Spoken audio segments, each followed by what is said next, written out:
Ontario government is taking direct aim at the gender gap today, introducing legislation that will eventually require companies to track and report how much they're actually paying their employees. For 30 years, there's been legislation that says that if you're doing the same job as the person next to you, you shouldn't be paid differently. So I think that this legislation is about shining a light on where perhaps that's not happening, and I believe in the power of light.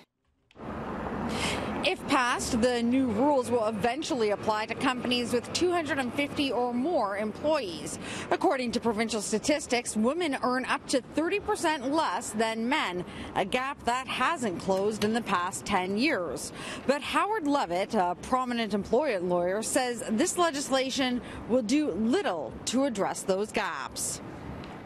Right now, women are not paid less than men, except when there's a good reason for that.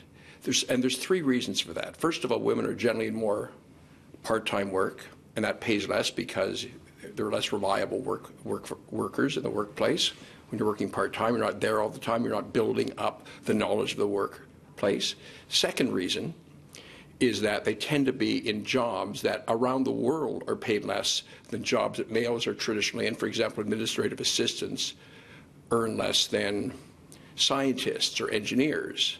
And thirdly, a lot of women, disproportionately to men, take years off work and therefore don't develop the marketability that men do, or anybody does, including women, that work full on and don't take off several years.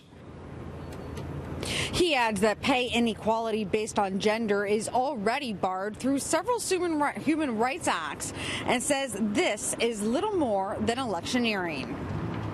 Because we have protection right now for women who are paid less than men. It's called the Human Rights Code and the Equal Pay Provisions of the Employment Standards Act. If a woman is paid less than a man in any part because of their gender, they have an excellent complaint, and no one is going to say, no serious commentator is going to say the Human Rights Tribunal has no teeth or Employment Standards has no teeth. They do have teeth. And then there's pay equity legislation too. So this does nothing at all to redress income imbalance.